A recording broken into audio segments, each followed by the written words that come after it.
Okay, thank you for listening. We're going to learn about strategies for boosting client satisfaction, reducing caregiver burnout, building a high performance caregiving environment. So today and Tuesday and Wednesday focus on business training caregivers. Please, if you have any comments, give me a message in the chat.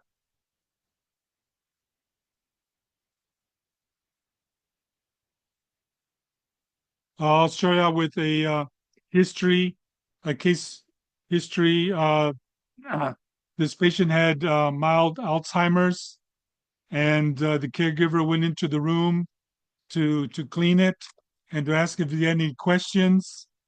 And the caregiver didn't really wait for an answer; just walked into the room.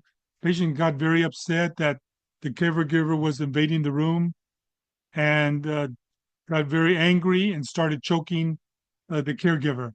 Luckily, the choking stopped right away when the caregiver backed away. And they called me. We ordered some blood tests, and I ordered a mild sedative. But then the patient did the same thing 3 days ago, and then 2 weeks later. And we were increasing the medicine.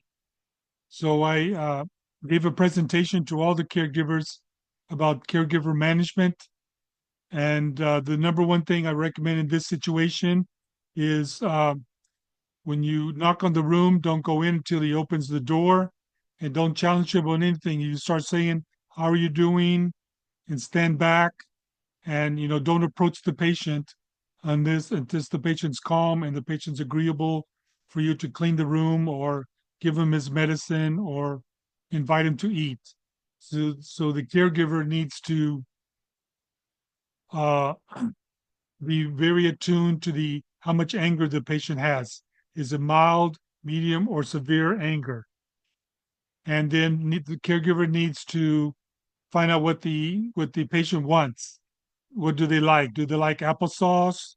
Food to me is the first thing to calm someone down. Do they like applesauce, sandwiches, ice cream? When a patient's upset, don't worry about diet. Just give them something they like. Also, maybe they want to look at a photograph album of their loved ones. Men maybe want to put something together. You can have a little puzzle they like, or maybe they want to talk about uh, their old their old career as a painter or uh, or a book or something. Uh, and then also recommended in this case to be very agreeable. The patient says, "I want a zebra. I want to paint the roof red. I want a steak dinner in 1 minute." Say, "Yes, I'll work on that. Yes, I'll work on that." Uh, so we will. These are the things I recommended for the anger management. Here's a video about stop making caregiving hard on yourself. Stop making caregiving hard on yourself. Stop doing caregiving alone. Let's work together to make the relationship between you and your loved one better. We are going to free up your time so you can spend more quality time with your loved one and perform self-care. I'm a Harvard Medical School graduate. I have 32 years experience in internal medicine practice. I've helped thousands of families with their caregiving skills. I will teach you the BOND method, BOND, bond with your loved one, optimize self-care, nurture your caregiving team, and document health assessment. Is your loved one refusing their medicines? I can help you with your communication skills. Let's work together to reduce your stress and make a plan together. Let's make a better quality of life for you and your loved one. Stop making caregiving hard. Okay, for the next 3 days, I'm going to do an hour less lecture, more or less, from 6 to 7 Central Time. We're going to be doing the bond method as it's focused on businesses. would transform your caregiving situation. Focus on relationships between the caregiver, the patient, the family, and the supervisor. For these 3 days, we'll focus on the business aspects of caregiving team. We also discuss preventing injuries of the caregiver, how to receive training, caregiver self-care, preventing caregiver burnout, how to be proactive in caregiving treatment and caregiving skills, anger management, and documentation. BOND stands for bond with your fellow caregivers and patients. O, optimize self care, having good health habits for the caregiver and the patient. Um, nurture a strong caregiving team. The caregivers need to work together by signing out, like the anger patient before at the end of your shift. You tell the next caregiver, watch out about Mr. John Doe. He gets angry easy, and I gave him some applesauce and it calmed him down. So communication between caregivers makes the caregiving team strong. And the documentation, how the patient's angry. Just a quick note: the patient was angry today. I did this to calm them down. So you have a sign out sheet after end of every shift. You sign out. Some supervisors will say, no matter what, put a comment in. Everybody was stable, or they may say, document on every single patient. This patient A is stable. Patient B is stable. Patient C had anger. Uh, Also, you need to document the caregiver actions. The patient got angry, and I gave applesauce, and I gave them the photograph album, and they calmed down. And then they need to document family discussions. You need to notify the family that the patient's angry or whatever they fell, whatever problem, before the family finds out from another caregiver. So these all need to be documented. I have 32 years experience in internal medicine, in nursing homes and family assisted living facilities. Graduate of Harvard Medical School. I reviewed hundreds of websites and books to summarize the knowledge so you don't have to. These websites and books that I've read have contradictory information and very small amounts of information. None have comprehensive information that I have, and the explanations gathered uh, through my lecture series and online training. Uh, why should you do training? Training leads to higher caregiver and client satisfaction rates. There's nothing worse than a caregiver being put into a situation where they don't know how to react, don't know what to do if the patient gets angry or falls or refuses the medicines. Uh, Training will help give a stronger team, help the caregiver to last and be more satisfied, especially at the beginning, and to contribute to the team. This training reduces incidents of conflict or dissatisfaction. With training, you have lower employee burnout and turnover rates. You have improved um, morale and caregiving, improved productivity, overall care quality, and consistency. The can reduce incidents of conflict or dissatisfaction that could lead to complaints or client loss. Another big thing is avoid the cycle of employee turnover. You have a new hire, poor work conditions, expensive, frustrating training of a new caregiver. Supervisor has to rehire if the caregiver quits. So this is a never-ending cycle that you need to break the cycle and be a company that the caregiver wants to work for. So here the caregiver quits, that's money that the company has to spend. The supervisor has to advertise, interview, and rehire a new caregiver.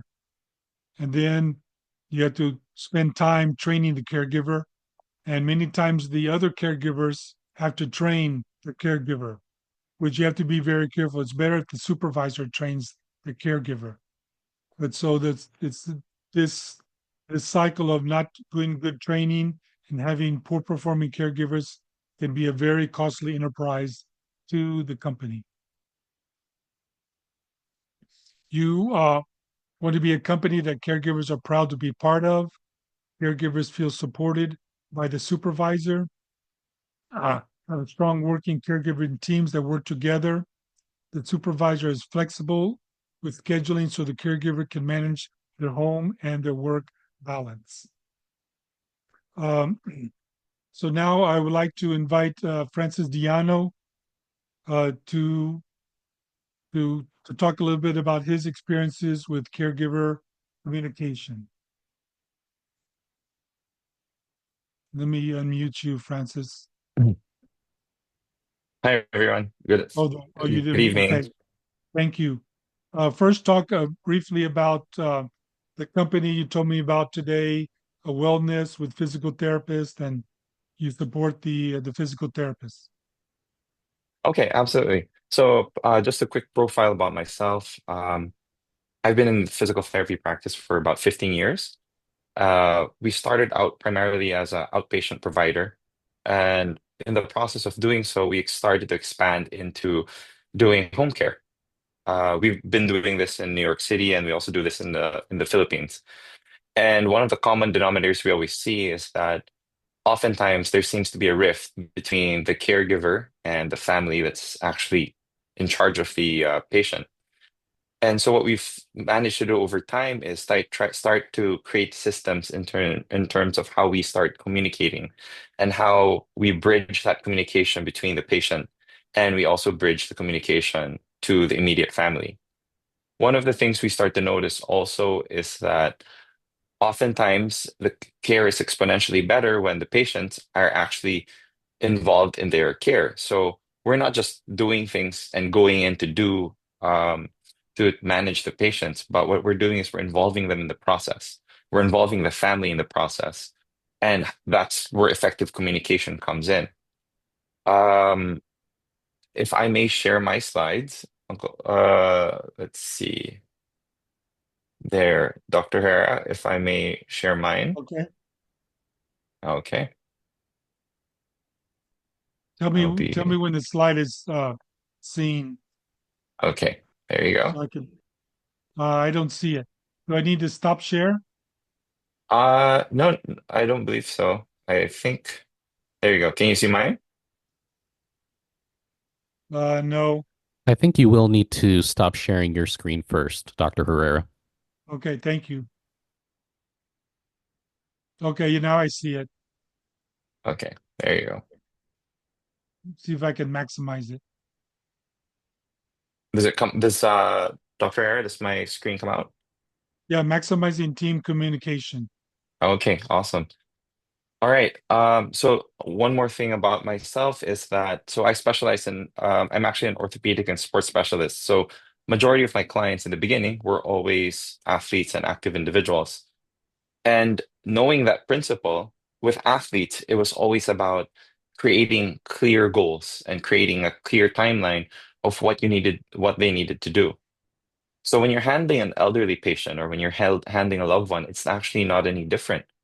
It's very similar. What you want to do is you want to have effective communication and what direction you're taking their care so that it's transparent and there's no loss of information along the way. All right. Let's take this down. All right. So effective communication is effectively a cornerstone of a high-performing caregiving team. So when we establish clear goals, active listening, transparent dialogue, caregivers are allowed to deliver the best possible support to their patients and families. And that's one of the main things that we try to establish early on. Okay. So when we establish these things, we try to simplify them. We always go by threes. So I like the number three because it's very simple. You have a start, you have a middle, and you have an end. So we start first with accurate information. The clear communication ensures vital details about patient needs, treatment plans, effective communication is ensured, and we try to convey that properly. By doing so, it reduces overall errors and it opens the dialogue to identify and address potential issues before they impact patient care. So this is where we can really be more proactive about what we're doing versus reactive. And this is where you save a lot of time and prevent caregiver burnout because we then know how to respond to things before they happen versus we start scrambling and panicking as they start to come. Number three, Francis, yes, sir. Can you give an example of an error that could be made, and then how to correct it, like a little case history, little Of course, scenario? absolutely. So oftentimes when we have several caregivers in the system. So let's say patient X is present, and then you have caregiver A and caregiver B. When caregiver A is present, what he does is he places all of the medications of patient X on the left-hand side of the table. And he doesn't tell caregiver B that that's where it's there, that's where it is. And all of a sudden, there's a critical moment where a patient X needs a very specific medication at a very specific time. So his blood pressure starts to drop. Let's say it's insulin. They start scrambling, searching for the insulin. Where is the insulin? How do we administer it? Everyone's panicking. And because caregiver A did not endorse it properly to caregiver B and actually just tell him, by the way, all of the medications are on the left side of the bed. Caregiver B is panicking, searching through the entire house, looking through the fridge, looking through everywhere, except not looking through the left side of the bed. And ensuring that even that simple act of just telling him all the medication is on the left side, by creating that simple inventory or that simple direction, that could have saved everyone a significant amount of stress and also potentially could have saved the patient from any further harm. So that's a Yeah, simple way of just looking medication at it. administration is very, very important. I'm glad you brought up that point, Francis. Yeah, and it's about timing, right? So of course, every minute has to be. I always tell my caregivers and my physical therapists and the nurses, is that our actions with our patients have to be purposeful. When I say purposeful, when we do things with our patient, we're not just doing it for the sake of doing it, but there's intention. What is the intention of putting all of the medication on the left side of the bed? It's because on the left side of the bed, it is the most accessible area for medication to the patient without causing possible disruption of their care. Oops, sorry. Um, Now, this is where number three comes in, enhanced collaboration. Enhanced collaboration is really about effective communication and it fosters a cohesive team dynamic and it encourages caregivers to work together seamlessly. So when I say enhanced collaboration, it's not just about working hand in hand, but it's about empowering each other with the right information. So when you tell people and when you share information seamlessly, it makes it a more cohesive system so that you're not guessing. And so, what I typically would recommend is that there is some sort of endorsement note, caregiver to caregiver. And oftentimes, a simple scenario where this happens is I'll have a logbook or a notebook where the caregiver A will log everything that possibly would be significant so that caregiver B can look at that and say that, oh, by the way, patient X, how was the TV show that you were watching yesterday? I heard that you were super excited about how the character was progressing in the entire show and caregiver B can start feeding off of stuff that caregiver A was doing also. And so it doesn't seem like he's just dealing with strangers in his family or in his presence, but he's dealing with people who are actually involved in what he's interested in. Awesome, very awesome. Okay. So here we establish shared goals and expectations. So we go again by three things. We number one, align on objectives. We define roles and we set expectations. So align on objectives. Well, ensuring that the team is working towards the same patient-centric goals and outcomes is one of the cornerstones of what we want to do. Because if our goals are clear, then it prevents wasted energy on doing other things. For instance, if the patient wants to be able to walk to and from the bathroom, And that is one of their main goals. By ensuring that that's a clear goal amongst all of the caregivers, it's something that we can all focus our energy on. We can focus on allowing them to stand. We can focus on clearing a path so that they have a clear way to the bathroom. It prevents confusion. It prevents what do you call this? The potential for injury. Defining roles. Well, when we define roles for each of the providers and each of the people involved, it then prevents people from overstepping on boundaries. For instance, typically in the setting of a caregiver, you would have a doctor such as Dr. Herrera managing the care. His job is to ensure the overall care of the patient. That is his role.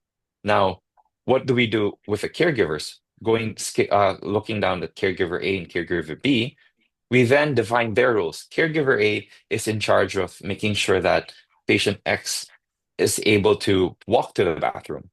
Caregiver B is in charge of showing patient X how to take care of himself when he is in the bathroom. And so that there's not much overlap in the sense that you're not teaching the patient different things. You're not communicating complicated and difficult or different ideas. So for a patient who possibly has, let's say, dementia or Alzheimer's, you're not creating a system of confusion. He's not hearing two different things and unable to process. Now, the third one is when we set expectations. Reason why we want to set expectations is because we don't have an infinite timeline. We just don't do things in perpetuity, but we actually set a goal and we set a time frame. For example, everything is time bound. So over the next week or in the next 2 weeks, this is our objective. This is what we want to do. And after 2 weeks, let's reassess where we are. Did we hit the key performance indicators that we wanted in those 2 weeks? Or did we not? If we didn't, then what can we do better? Now, having that dialogue with your caregivers empowers them. It helps them understand that, okay, these are things that we can do to be better involved in the process, and that we're just not letting Dr. Herrera lead the charge and do everything by himself, but we're also helping Dr. Herrera reach the goals that he is setting for the client, that we are setting for the client, and we're all working together as a team. Francis, what are some common goals that you may set? You said one, going to the bathroom. What other Mhm. goals? Eating or medicine?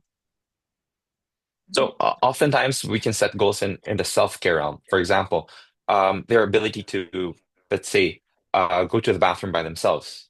It could be as simple as being able to sit on the toilet and being able to wipe themselves after they've used the bathroom. Or it could be as simple as, okay, one of the goals I have for patient X is I want him to brush his teeth. So or one of the ones I like the most is just being able to sit from a seated position to standing upright on their own independently. And what we can do there is the caregivers themselves can work with the caregiving team, and the caregiving team might have a home care physical therapist coming, a visiting nurse, and also be involved in the process of, okay, what is the home exercises that we can do with him in the absence of his therapy? Are we able to maybe just do small things where we teach him how to position his legs when he stands up, and maybe during the day when he stands up, just like mini squats, just standing up and down, getting his muscles ready, building towards overall goal of him being able to sit to stand independently.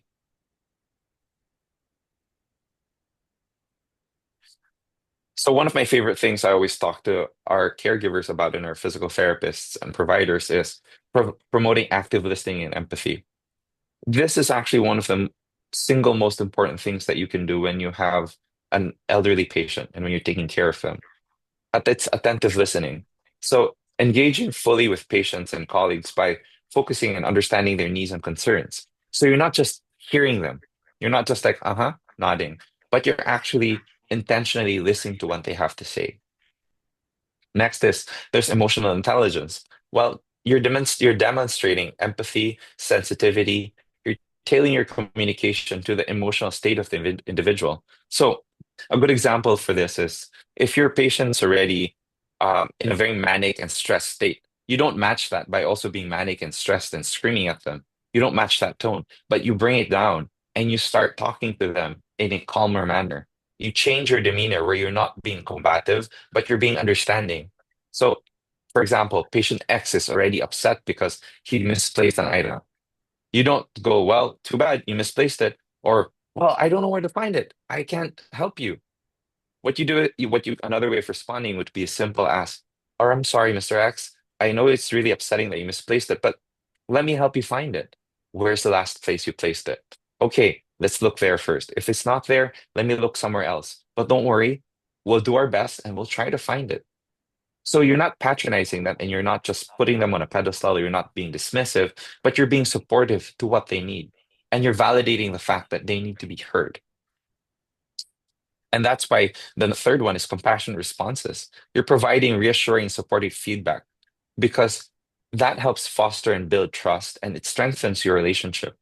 Remember, with our patients, there is a relationship. It's not just a transactional thing, but it's one built on trust. And oftentimes, as a caregiver, they depend on you and they trust you to be able to help them in a very vulnerable time. They don't want to be told to be just to be sitting on the sideline. And this is why one of the examples I gave Dr. Herrera in a previous case was there was a patient and one of the caregivers, this patient, by the way, was, he was one of those guys who was very successful. He had a very good background and he was a very well-respected person in his field. But then he started to have dementia and he had Alzheimer's as well. And the caregivers were just treating him as a patient who basically had Alzheimer's. So one day, in my presence, the patient said, "I need to pee." And the caregiver responded to him and said, "Well, you have diapers, you can just pee there." And I just looked at the guy and I was like, wow, I was not expecting that. And in another instance, he told the patient said, I have to defecate or I have to poop. The caregiver again responded, "That's okay. You're wearing diapers. Go ahead and poop." Now take note, this guy is, very successful, is a big person when he walks into the room. All of a sudden, he's reduced to being a person that is told you can pee and poop in your pants. So I had to speak to the caregivers and I spoke to the family and I told them that your caregivers need to understand who they're talking to and don't just treat him as a statistic or as a number or as a person who has this problem, but really understand who he is. He is a person who, when he used to go to business meetings, he would command the room. They need to understand that he needs to feel that he's still important and that his voice is actually important to be heard. So the way we reframed it was when he said that he had to pee, and because he did have a level of incontinence, the caregivers were then trained and taught to respond, "All right, sir, let's try to make it to the bathroom. But if you don't make it, it's okay. You do have a diaper, but let's do our best to make it." So they'd slowly walk him towards the bathroom. If there was an accident, it's like, "It's okay, sir, we'll try again next time." But it was validating the fact that we were trying to get him to do what he wanted to do. If it was because he needed to defecate or poop, it was the same approach. So again, we're not just treating them as a statistic, but we're helping them compassionately, and we're helping them with a little bit more understanding as well. Very good, Francis. There's a question from a Zoom attendee. What if the patient has severe communication problems? What would you advise them and the family to open the communication channel? Okay, so that's actually a very good question. So one of the things is that if they have communication issues, we need to find a common ground on how to how to relay information. So if they have a verbal way of communicating that's difficult, but you need to then pay attention to their body language. The good thing about body language is that it's very telling. If a person is uncomfortable or if a person is afraid, they tend to wince. If a person is uncomfortable, they tend to squirm. So learning these simple cues helps us become more empathetic to their needs. Now, if a person is still able to communicate, maybe let's say through written manner or through symbols, then that's something we'll teach them. For instance, it could be as simple as giving them two cards. It could be a red card and a green card. Red means no, green means yes. And we keep questions simple. It could be For example, I'll give a name instead of patient X. Let's say Brian. Hi, Brian. Would you like to drink some water? Green card. Hi, Brian. Would you like to go for a walk? Red card. Brian, is there something else you'd like to do? Green card. And then based on that, because we did try to get to know and understand the profile of our patient, let's say we know that they like to watch Sports Center, ESPN Sports Center. We could ask them, Brian, would you like to watch the Sports Center today? Or would you like to watch maybe the news? And so then we give him that. But we give them options or ways to communicate. Or let's say the person has motor issues and they can't communicate that way. Then we can look at their facial expression. Oftentimes, oftentimes patients, regardless of their status, they tend to have certain facial expressions also. So we then can look at that also as a potential way of communicating. So that's why it's important to understand their medical history, and that's why it's important to have this communication circuit, because once we have that, we can then coordinate with the doctor and say, okay, doctor, if this is the status of the patient, how do we best communicate with him? And maybe the doctor or the physical therapist or speech therapist or occupational therapist can give you insight into how to do it. And that will allow your caregiver to be placed in an advantage when he has to deal with these patients. I hope that answers your question, Dr. Herrera. Yeah, thank you very much. Well, Francis, I need to finish my lecture, and I hope to have you back soon. And thank you very much for your experience. Of Okay, course, my so let pleasure. me let me continue on with my lecture. All Okay, right, you have a good day. all right, thank you, Ray. So I have to share again. Yes. The slides are down now from the other presentation, so you can open yours now too. Share my screen. Yes. Okay, how does it look, Ray? All right, we You can can see see them my now. screen? Okay, all right. Yes. Okay.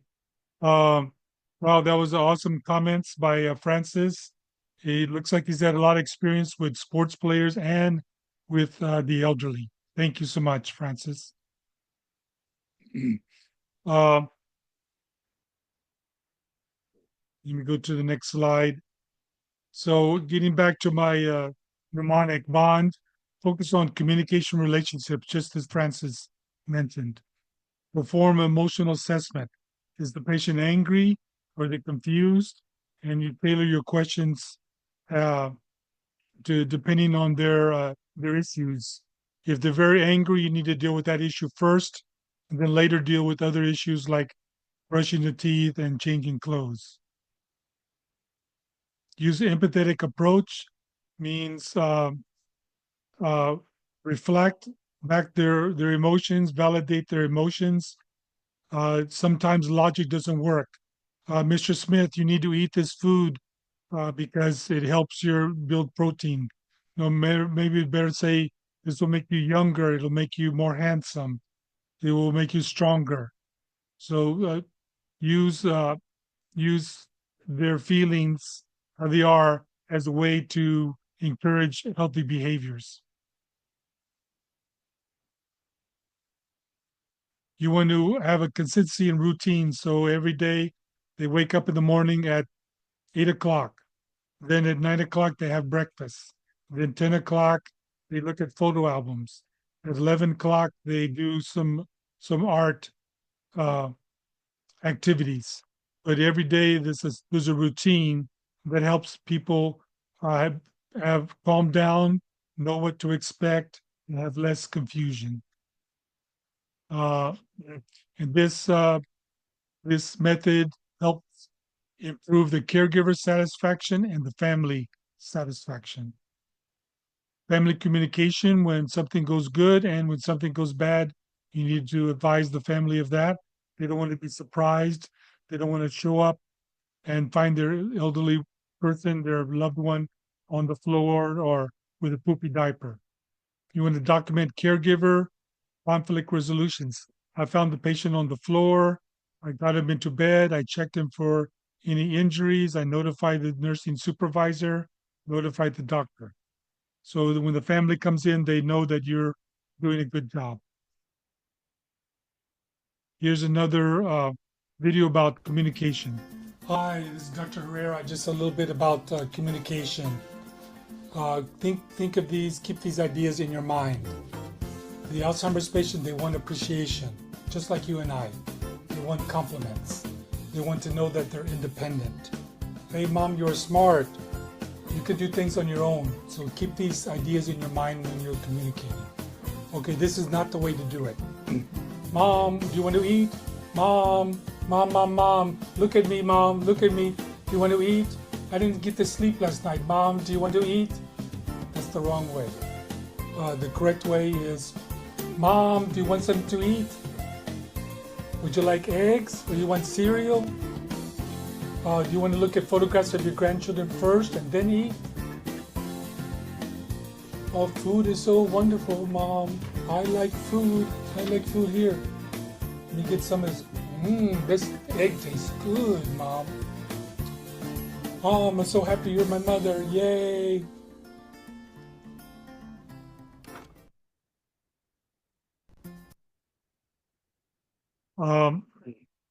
And the next part of the bond is optimized self-giver care. I don't know how many times I've seen this. The caregiver, either they come to my clinic or the caregiver in the assisted facility home, they don't take care of themselves. They're stressed out themselves for many reasons. Could be home situation, could be they don't eat right, could be they're having back pain because they lifted the patient an hour ago. So this is something that supervisors and healthcare provider companies need to be on the lookout for. If you help a caregiver prevent burnout and learn how to handle stress, they're more likely to stay with your company. Stress management is very important. Be aware of your anger. The caregiver needs to be aware of their anger, aware they're in pain. Work, life, rest, balance. Sometimes the caregivers are doing fine at work, but their home situation is out of balance. And I don't like the term work-life balance. I like work, life, and rest balance. Uh, and then family life balance. Sometimes if the caregiver is stressed out, you may take them aside alone and ask them, how's everything with your family at home? Eating healthy is a good way to do self-care. Eating healthy immediately the same day you eat an apple instead of a donut, you'll feel more focused, have more energy. You won't feel sleepy. Focus on wellness is eating right, exercise, stretching, uh, socialization helps reduce stress. Talking to your friends. Sleeping is so important. The number one thing you need in life is air to breathe. If you don't have air, you die. What's the second thing you need so you won't die? Food? No. Boom. Water? No. You can live a month, 6 weeks without water, a month, 6 weeks without food. The thing you need the most is sleep. After 3 days, no sleep, you begin hallucinating. In 4 or 5 days, you can die. Sleep is so important. N for bond is nurture your team, have skill training for the caregivers, vital signs, documentation, behavior management, anger management, falling, refusing medication management, and lifting a heavy patient. The last thing you want is a caregiver to bend over, lift the patient, hurt their back, and say, I'm sorry, I need to go home because my back is hurting so much. Um, teach the patient how to do healthcare assessment, when to call the nursing supervisor, when to call the doctor, when to document how caregiver issues and patient issues. Make your team strong. Foster a team-oriented culture where caregivers, supervisors, staff collaborate to give consistent, high-quality care. Teach communication and conflict resolutions and problem-solving skills. Interpersonal relationships create a supportive work environment. So you give the caregivers plenty of time to express their feelings about what's going on, about their recommendations for healthcare, and sometimes you take them alone off to the side to find maybe there was a conflict with another caregiver, maybe they're having conflict at home. And document caregiver actions. I got the patient up and I encouraged them to eat. I spent 1 hour feeding them. They fell down. I got the patient up, looked for injuries. I got them in bed. When the patient couldn't communicate their actions, I asked them if they wanted water or applesauce, or they want to look at photograph albums, or they want to eat.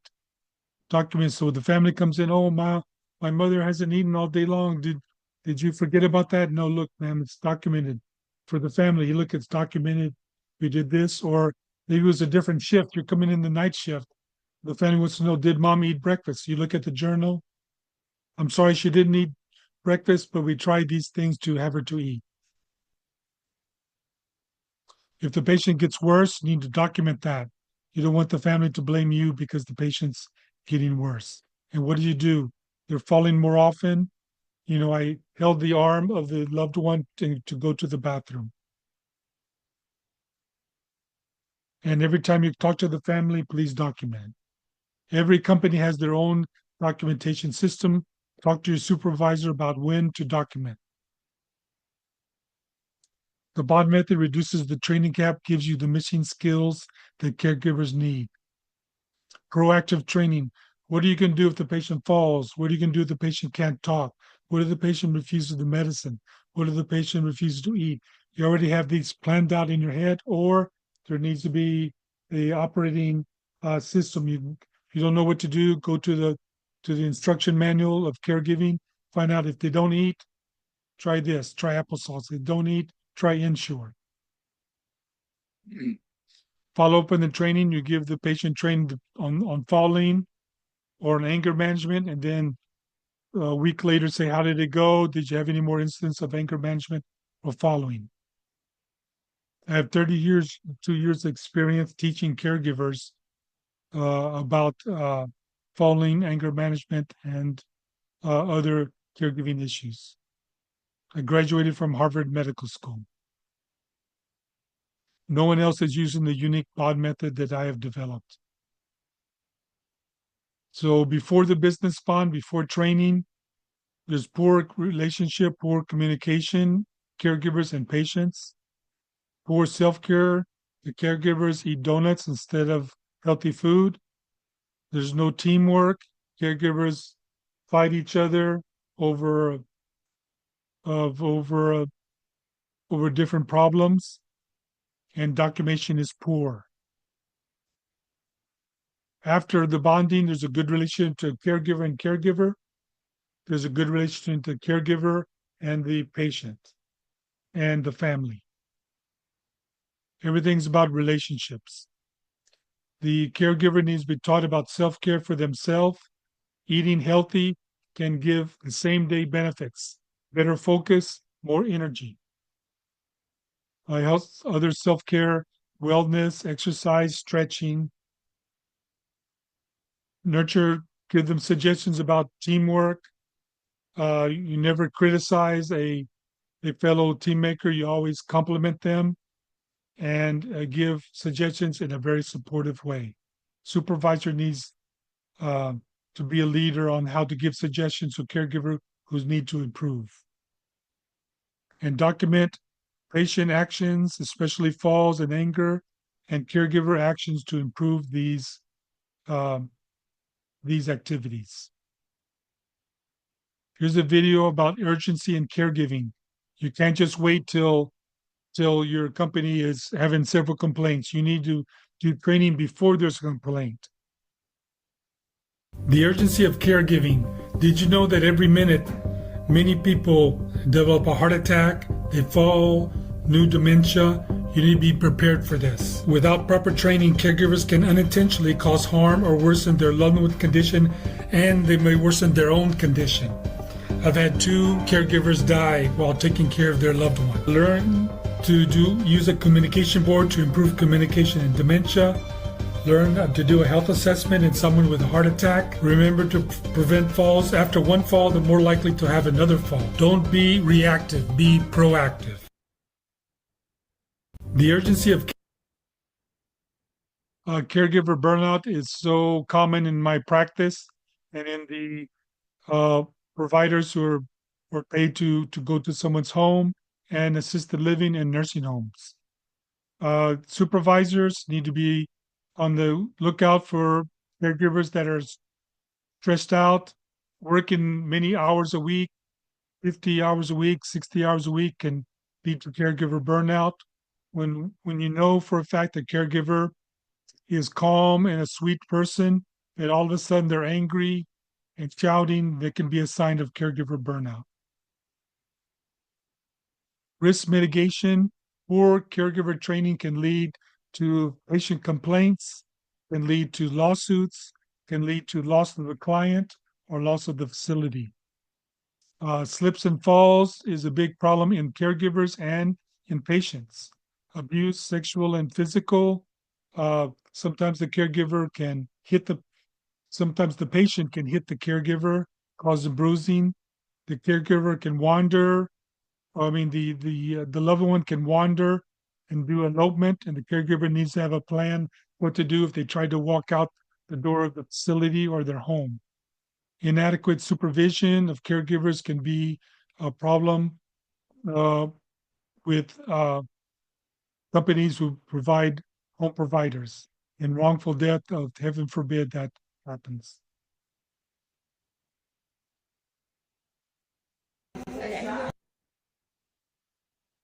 Everyone, please make a comment in the chat box or any questions you might have. To promote bonding, instead of using logic, use empathy and compliments. I see that you're angry. I see that you're confused. Let me help you. You're so young. Let's eat some bread. We're so young. Let's take your medications.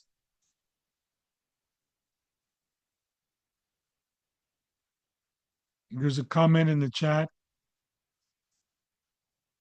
What is the liability if my caregiver makes a mistake? Yes, the supervisor, the immediate supervisor, if a caregiver makes a mistake, caregiver lets a patient fall or caregiver gets angry or shouts or even hits a patient, the supervisor liable. And then if you're paying the supervisor, the one who's paying the supervisor, the owner of the company is liable. So that's very, very, very important to train the supervisor and the caregivers properly. Instead of saying this medicine will lower your blood pressure and prevent a heart attack, say you're beautiful and young today, your grandchildren love you, here's this pill.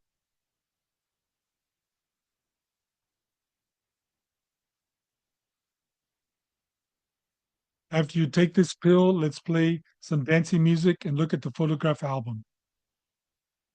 Remember, don't get angry if they refuse the medicine. Just try later.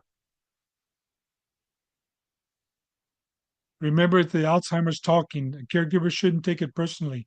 No, I don't want to take this medicine. No, I don't want to eat. It's not the caregiver's fault. Just remind the caregiver, don't get angry. Have a calm face, good body language.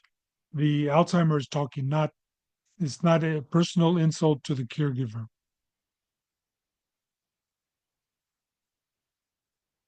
Dr. Herrera has read hundreds of websites and summarized these websites in order so you don't have to read websites and books.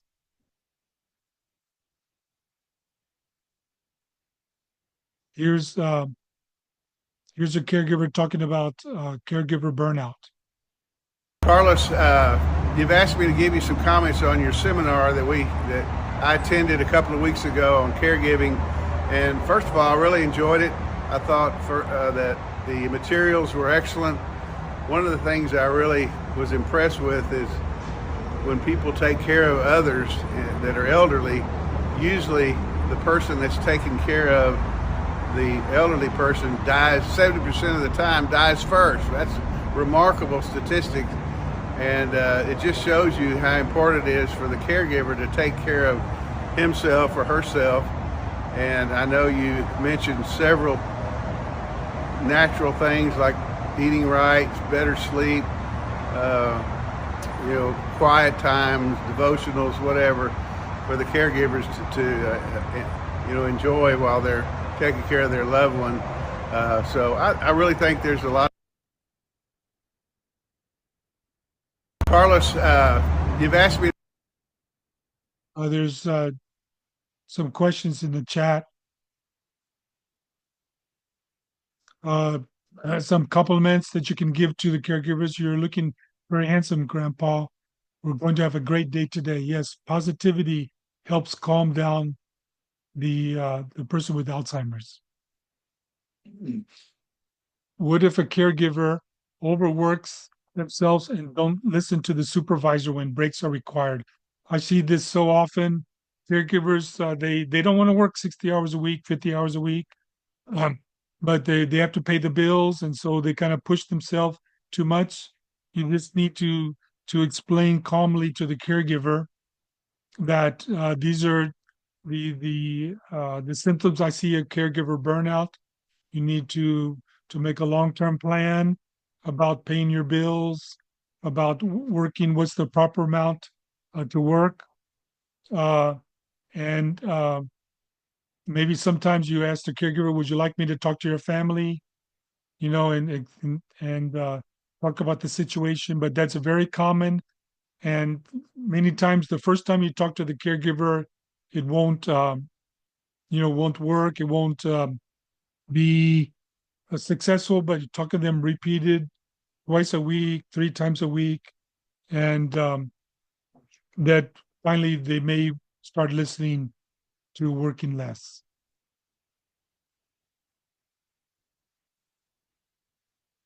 You need to have confidence and be proactive in your skills they're giving.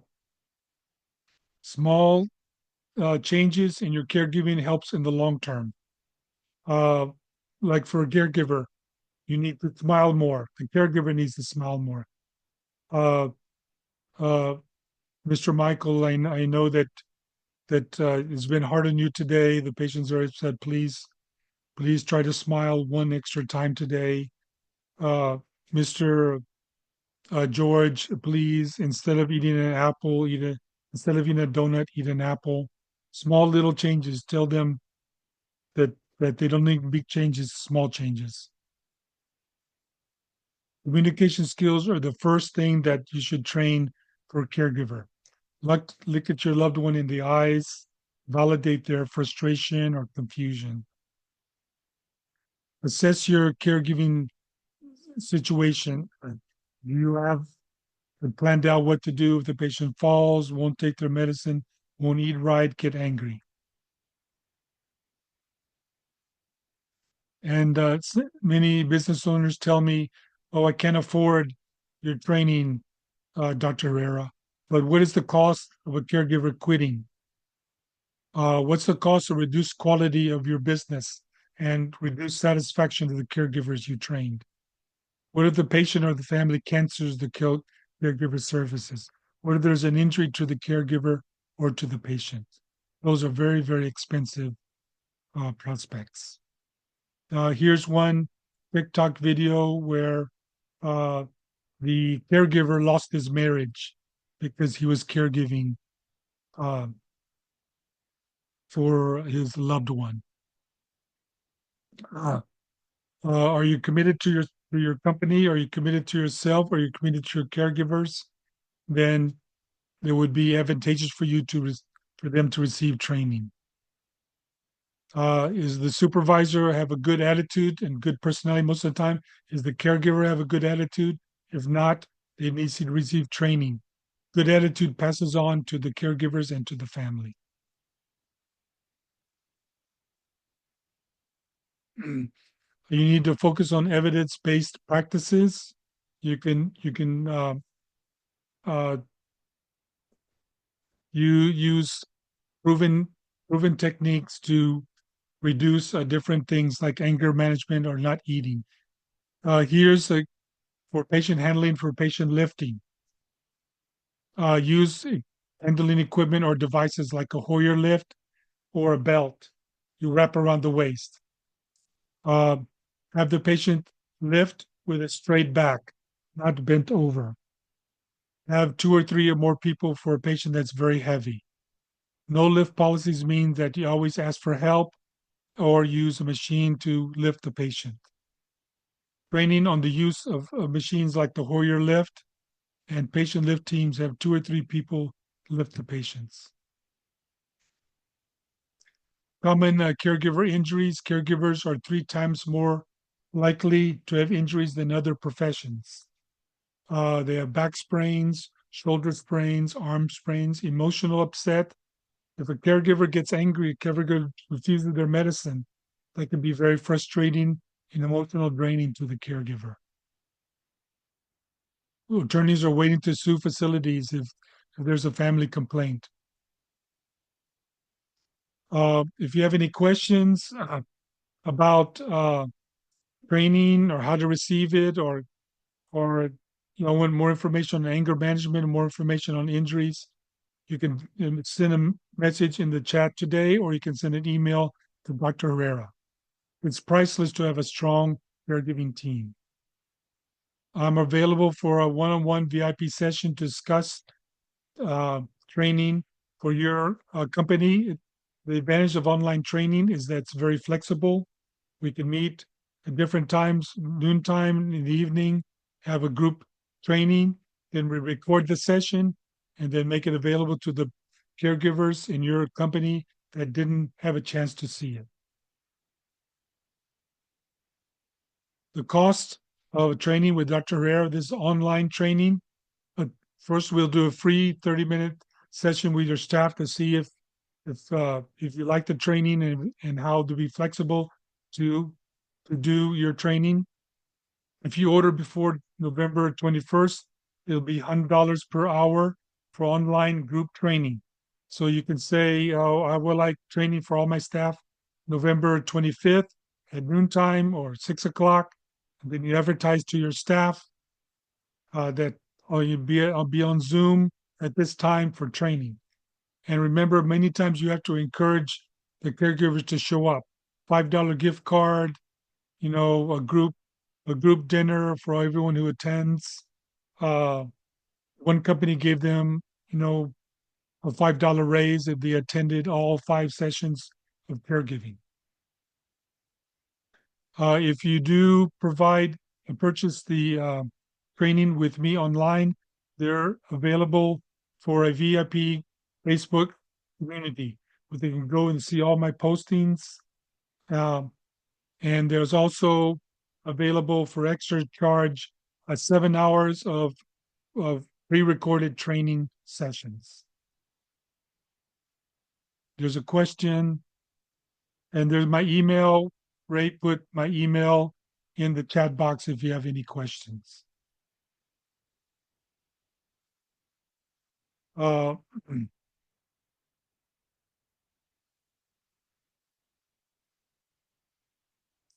you need to reward the caregivers for attending. We are charging $100, and the value of this is $500, the benefit.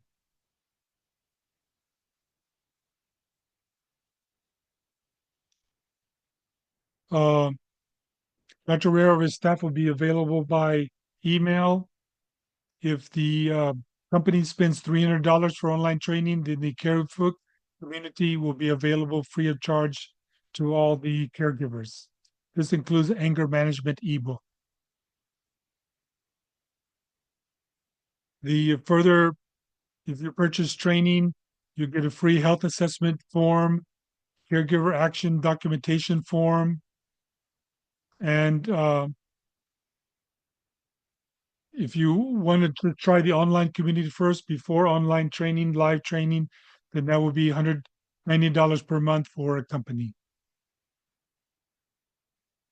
What is the cost of not doing training? Caregiver quits, then you have to interview another caregiver, rehire them, and then train them. That can cost up to $5,000. Lose a client due to poor caregiver behavioral skills. To get new clients is very, very risky. Advertising is giving them a tour of the facility, giving them interview for your benefits. That can be very expensive. And a lawsuit because the caregiver does negligent work, attorney's fees, the owner has to do depositions, penalties from the state, bad publicity, that can be up to $100,000. So we finished our lecture for today. If you have any questions, put it in the chat box. If you would like to email me or have any questions, hope to see you tomorrow at 6 o'clock Central Time and Wednesday. Let me see if there's any more questions. I don't see any questions, so thank you very much for attending. Hope to see you next time.